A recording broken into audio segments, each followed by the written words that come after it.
हाय दोस्तों, कैसे हैं आप सभी। मैं डॉक्टर अनव्यास फिर से अपने यूट्यूब चैनल पर आप सभी का स्वागत कर रहा हूं और आशा कर रहा हूं सभी ठीक है, मस्त एंजॉय कर रहे हैं। आ चुका हूं मैं फिफ्थ मोस्ट इंपॉर्टेंट क्वेश्चन के ऊपर। इंपोर्ट एक्सपोर्ट डॉक्यूमेंटेशन का अपना बहुत ही इंटरेस्टिंग सब्जेक्ट चल रहा है और बहुत स्कोरिंग सब्जेक्ट है आईबी वालों। मतलब ये वाला सब्जेक्ट अपने लिए इंटरनेशनल बिजनेस मैनेजमेंट से भी ज़्यादा स्कोरिंग रहता है, क्योंकि इसके अंदर कम थ्योरी लिख के भी अच्छी थ्योरी लिख के अपन ज़्यादा स्कोर मिल जाता है।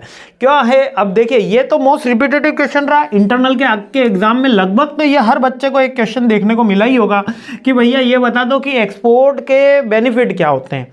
इसके यहाँ एक्सपोर्ट के बेनिफिट ऑर्गेनाइजेशन के लिए नहीं पूछ रहा, वो देश के लिए पूछ रहा है।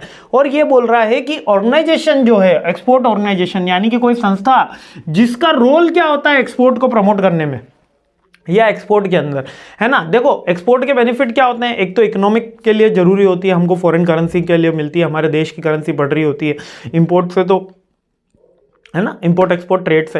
एक तो इकोनॉमिक ग्रोथ के लिए जरूरी होती है, नई अपॉर्चुनिटी, नया मार्केट हमको मिलता है, फॉरेन एक्सचेंज की अर्निंग होती है, इकोनॉमिक ग्रोथ होती है, डाइवर्सिफिकेशन होता है, हमारे पास डिफरेंट टाइप्स ऑफ मार्केट हो जाते हैं, और हमारे पास जो सरप्लस प्रोडक्शन हो रहा होता है, जो हमारे देश के अंदर हम उसको यूटिलाइज नहीं कर पाते, वो हम दूसरे देशों में बेच के ज़्यादा अच्छा प्रॉफिट कमा सकते हैं।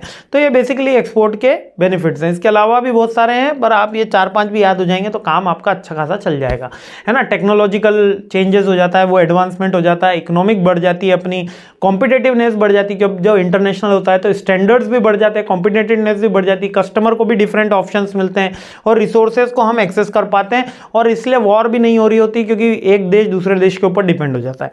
अब जो ऑर्गेनाइजेशन होती है जो हमको इंपोर्ट में हेल्प कर रही होती है या एक्सपोर्ट में हेल्प कर रही होती है, बेसिकली उनका क्या रोल होता है। उनका रोल होता है कि वो हमको नेटवर्क प्रोवाइड करेंगी, वो हमको असिस्टेंस देगी कि भाई ये वाला प्रोडक्ट आप इस वाले मार्केट में इस रेट के अंदर बेच सकते हो, है ना। नेटवर्किंग के लिए अवेलेबल कराएगी, पॉलिसी बताएगी कि उस देश की कौन सी लीगल पॉलिसीज हैं, और हमारी पॉलिसी बनाने में हेल्प करेगी। इसके अलावा मार्केट को एक्सेस करने में, वहाँ की जो ट्रेड पॉलिसीज हैं, वहाँ का जो मार्केट है, वहाँ का लीगल इंफ्रास्ट्रक्चर है, वहाँ की गवर्नमेंट से डील करने में हमको हेल्प करेगी।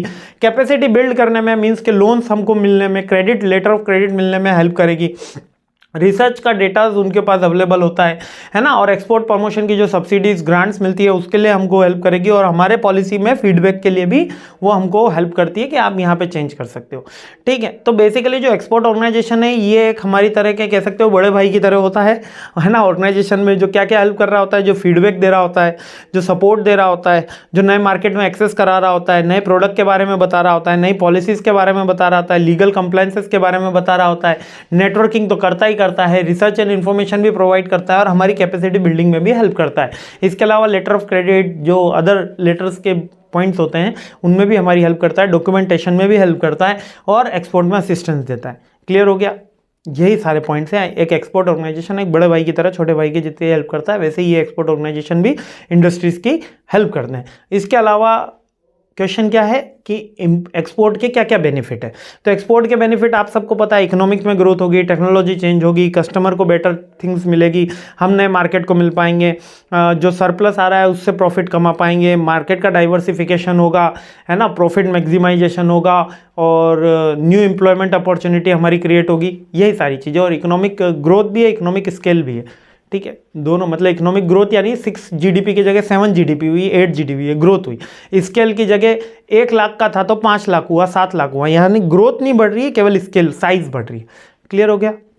जैसे मेरा मोटापा बढ़ रहा है तो वो क्या हुआ, साइज बढ़ रही है, यानी इकोनॉमिक का स्केल बढ़ रही है। और अगर हाइट बढ़ी तो मैं क्या बोलूँगा कि वो ग्रोथ हुई, ठीक है। बात समझ में आ गई। बड़ा ही कॉमेडी वाला एग्जांपल है, लेकिन चीज़ें काफ़ी कभी समझानी पड़ती है ऐसे भी, ठीक है। तो चलिए, मस्त रहिए, खुश रहिए, मुस्कुराते रहिए। अगले क्वेश्चन पे हमला बोलते हैं, सीरीज आगे बढ़ाते हैं। फिर भी अगर किसी को कोई डाउट है, कोई क्वेरी है तो feel free to comment, I am happy to help you.